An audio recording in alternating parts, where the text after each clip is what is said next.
My mission is simple, to make you money.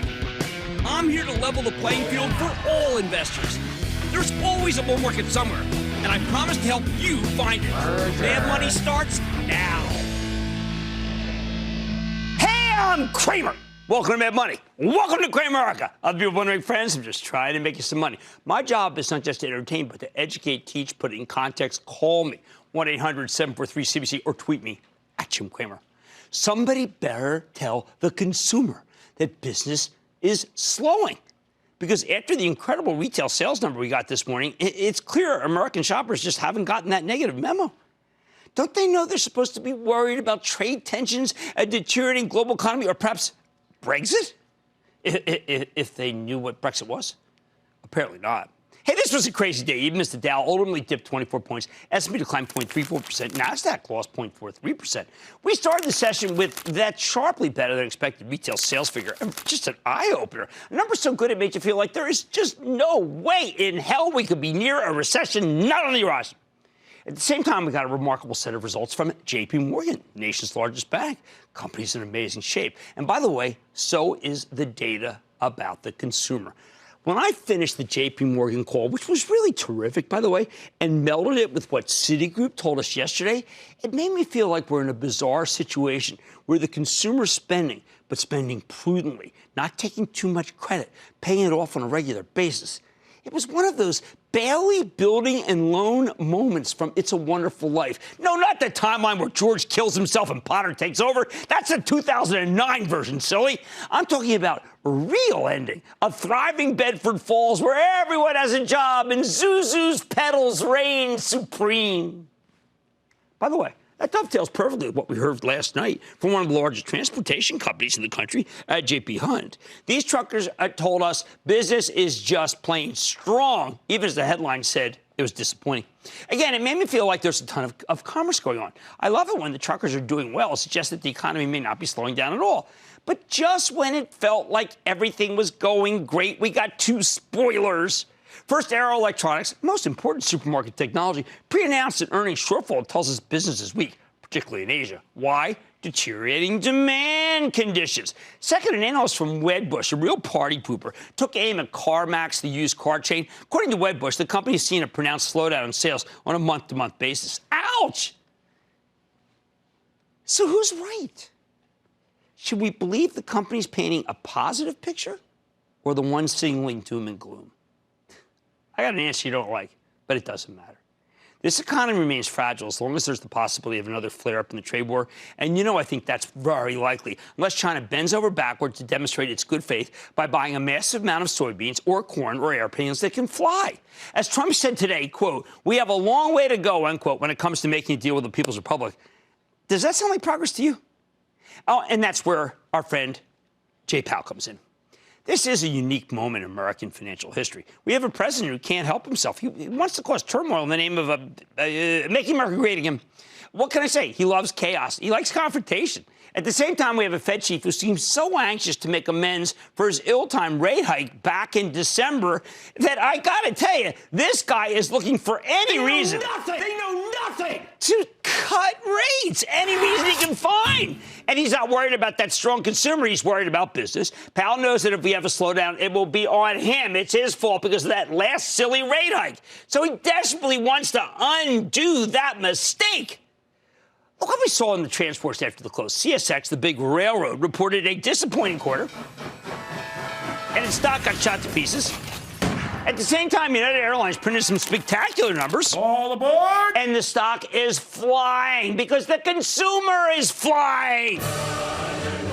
But business cargoes are getting derailed. So even though the consumer's rock solid, Powell's plenty of reason to step on the gas pedal if he wants to. As long as that's his attitude, we can have more days like today.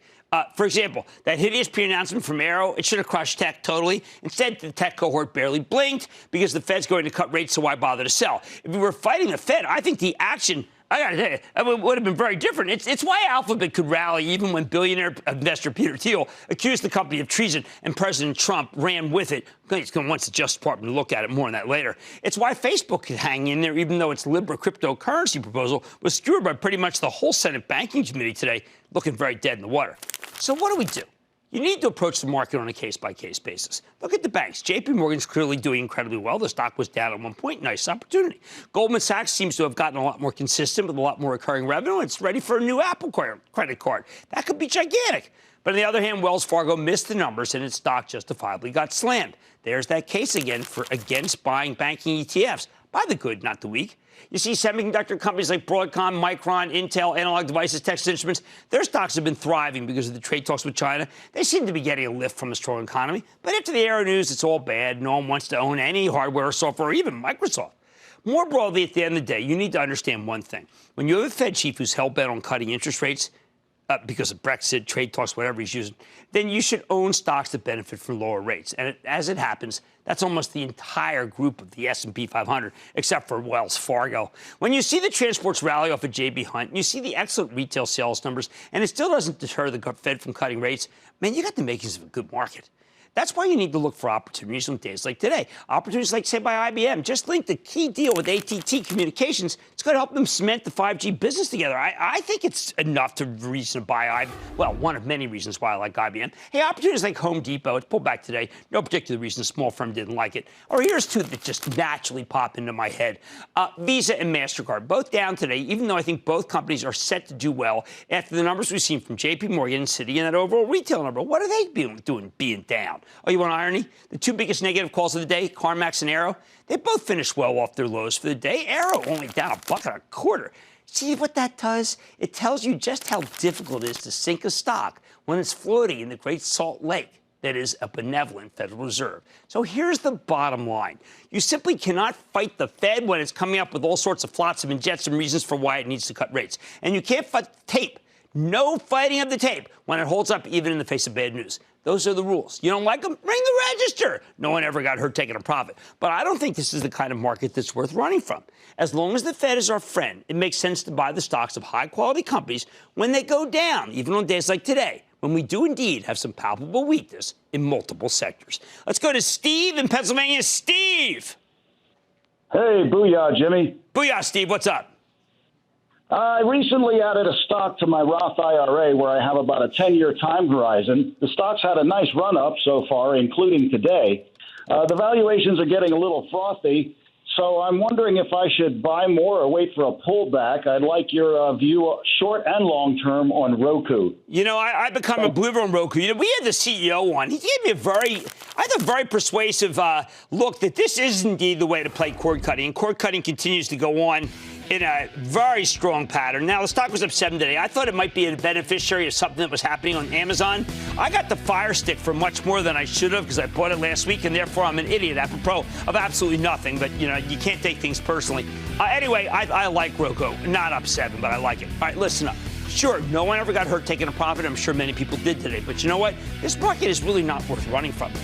I think when it goes down, on certainly good individual stocks, it's worth running too. Hey, on Mad Money tonight, you know I'm always on the lookout for viable pullbacks. I'm diving into the parent of Applebee's and IHOP to tell you if this company can get its groove back. Then I'm serving up the deep dish on today's dramatic Domino's decline. Don't miss my exclusive with the CEO. Everyone's talking about it. And after the epic run in the averages, hey, maybe we should get cautious. How about someone who's not been cautious, who's been bullish, who's going cautious? I'm going off the charts to find out. So stick with Cramer.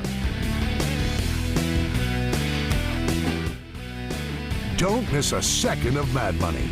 Follow @Jim Cramer on Twitter. Have a question? Tweet Cramer. #MadTweets. Send Jim an email to madmoney@cnbc.com or give us a call at 1-800-743-CNBC. Miss something? Head to madmoney.cnbc.com.